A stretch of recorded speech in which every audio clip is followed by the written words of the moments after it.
When driving, your wrist and forearm push forward and then snap. But when looping, this same forward push is the main reason you hit the ball long.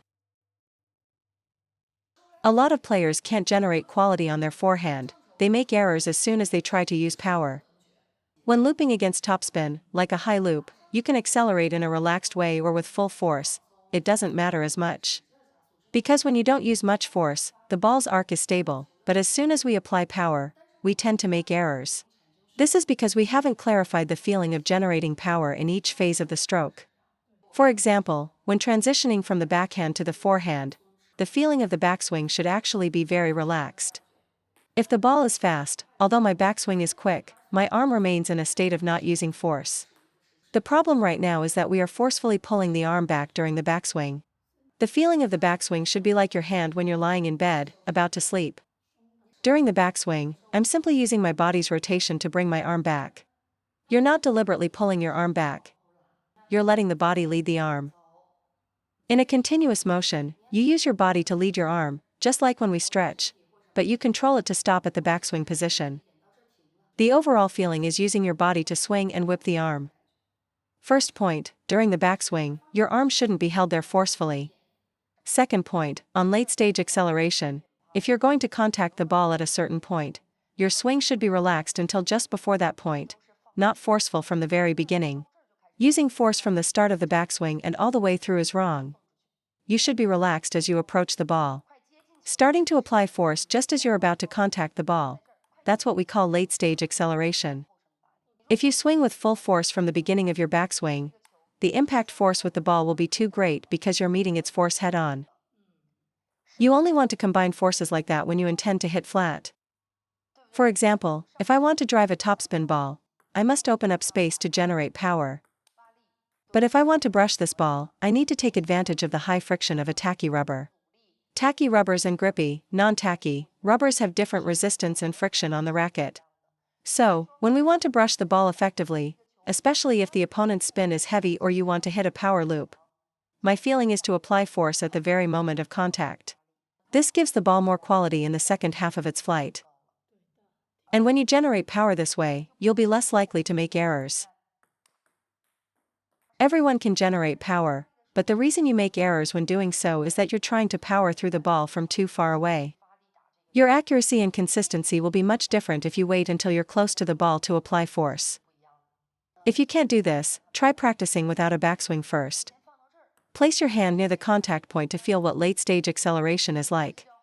Then, try a relaxed backswing, only using force when you reach the contact point. Although my swing is moving forward, I only apply force when I reach the contact point. By using this breakdown drill, you'll get a much clearer feeling for it. Second key point, do you feel like you're only using your arm, with no power from your body? The main issue lies in your body rotation. Specifically, you're only using the right side of your body to hit, while the left side isn't rotating with it. It might feel like you're turning, but it's only the right side. The power from your left side feels like it's being held back. The power from your left side isn't swinging and whipping along with your right side. If your left side is static and only your right side moves, the motion will be uncoordinated. I suggest that during your backswing, you use your left hand to aim at the ball. This is an excellent method. Because we always talk about coordinated power generation, but there's no clear standard for it. Next time you face a backspin ball, try aiming at the contact point with your left hand. When your left hand turns to aim, your body will have rotated properly.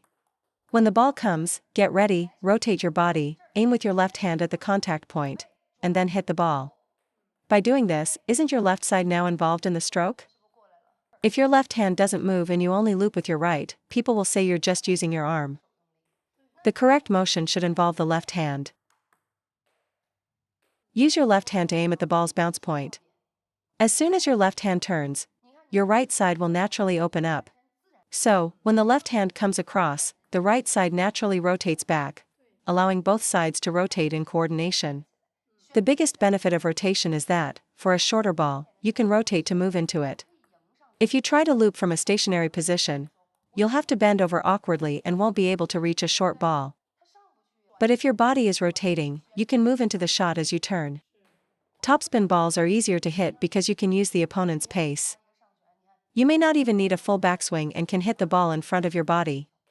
Backspin balls are difficult because their length and placement vary so much. So if your body can't rotate, you'll miss many contact points. And if your contact point is off, you'll naturally make more errors. We always say, rotate the torso. Stop focusing only on the right side. If you bring your left side through correctly, your right side will naturally open up. Use your left hand to aim at the contact point, and your body will rotate naturally. The motion will be incredibly smooth. Come on, Xiaokale, try hitting a few. See? Much more coordinated. Friends, if Xiaokale can do it, we should be able to do it too. Third key point, why can't you generate power? I'll hit 2 shots, tell me which one has real power. First one. Second one. The second shot had the power. So why do you always feel like you can't get any power into your loop? My backhand is solid because I used to use medium pips. Medium pip strokes involve a lot of forward and back power, like the backhand punch, which is a forward motion. So when I looped backspin, I was also conditioned to drive forward, which made my backhand very effective. But players who haven't used pips out rubbers and haven't had professional training may lack this forward drive in their backhand for both topspin and backspin. Against topspin, a light hit will go over because you can use the opponent's pace, but you can't do that against backspin. When dealing with backspin, it's not enough to just get the ball over the net. You have to solve the problem of creating an arc, as well as controlling the ball's depth and trajectory.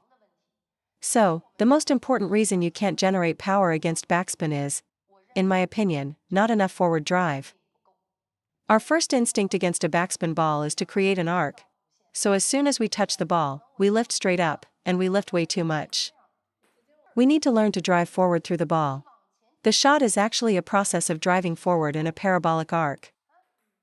Even if the opponent's serve is extremely spinny, I can get it over just using my arm strength to drive forward and counteract the spin.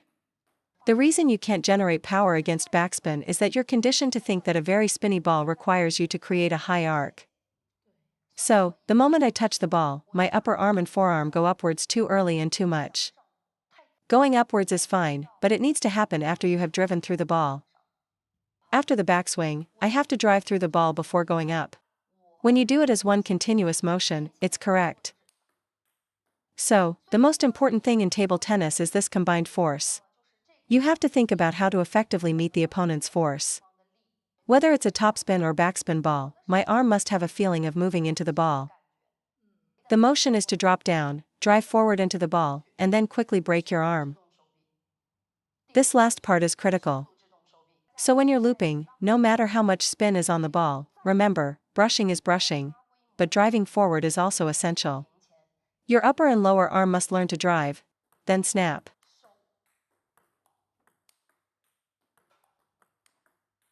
You must overcome the mental barrier. Don't just lift, wipe, or push the ball on contact. You have to think of it as driving forward, then snapping the forearm. Make solid contact by driving through the ball before you snap. Your power generation will definitely improve a lot. Some players say they're afraid of hitting the net, so they don't dare to drive forward. Even against extremely heavy backspin, I can get the ball over with pure hitting and no brushing. This is because power can cancel out spin. The ball hitting the net has nothing to do with your arm driving forward. It's because your brushing technique is poor. So, we need to practice our brushing. As long as you brush enough, you can drive forward as much as you want, even without snapping your arm, and you won't miss. But if you don't brush enough, even if you lift your arm straight up, the ball will still hit the net. Therefore, the forward drive is an action that happens after you brush the ball. Brushing controls the height of the ball's arc, while driving forward controls the depth of the arc.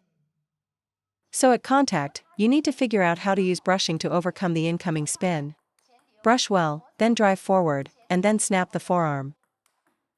Snapping the arm provides a secondary acceleration and a braking effect, which also ensures the ball has a second kick and higher quality. The forearm snap shouldn't be directed straight upward. Instead, you need to extend forward first, engaging the forearm fold at the peak of that forward drive. Make sure your arm doesn't straighten completely, or you risk getting tennis elbow. Keep it bent. The arm snap recovers from the front, not from the side of your body at the moment of contact. You need to practice drive snap. Drive snap. Watch, I'll hit a couple more. This is the drive snap feeling I was just talking about.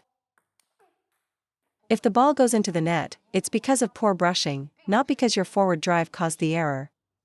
Because the forward drive happens after the brush, the primary fault for an error lies with the brushing.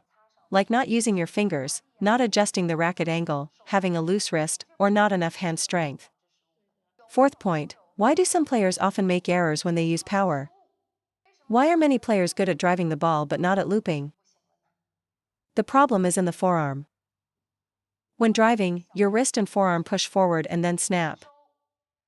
But when looping, this same forward push is the main reason you hit the ball long. A forehand drive that pushes forward is correct. A forehand loop that also pushes forward is wrong. The main reason is that we need to change the angle of our forearm and wrist from a sideways finish to a downward finish. Look at the angle of my forearm. Because you're generating power and brushing, your swing becomes bigger.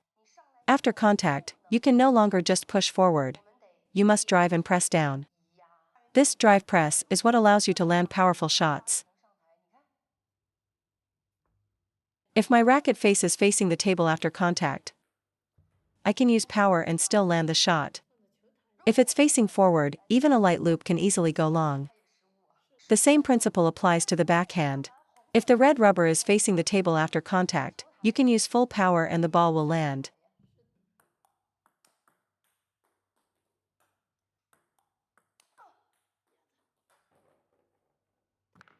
In the final two-thirds of the motion, the drive and the loop must be different. For a drive, the wrist and forearm finish sideways. For a loop, they finish downwards. Against topspin, a drive finishes sideways, but a loop finishes downwards. This way, you can use power and still make the shot. No matter where you are looping from, regardless of the arc's height, your arm should finish in a downward direction, not sideways. You don't want your forearm standing straight up. If your forearm is vertical when you take a big swing, your loop will have too long of an arc and the ball will fly off the table. I need to keep the arc down, and this is even more true for the backhand. On the backhand, if you just send the ball upwards, even a light loop can go long. But if I loop with full power, as long as my motion is pressing down on the arc, it won't go out. Because when you loop, you're using power, accelerating, and driving through the ball. The motion is much bigger than a drive. That's why you must pay attention to the final two-thirds of the follow-through. When looping, the direction of force from our forearm and racket face must change. You need to use a drive press motion to control the ball. You must drive snap, because an open racket angle will cause the arc to be too long and the launch angle too high, leading to errors. Did you learn something from these 4 key points? Let's summarize. First is late-stage acceleration. Second is coordinated power generation for your loop. Third is the drive and snap. And fourth, and this is very important, is adjusting your racket face and arm in the follow-through of the loop.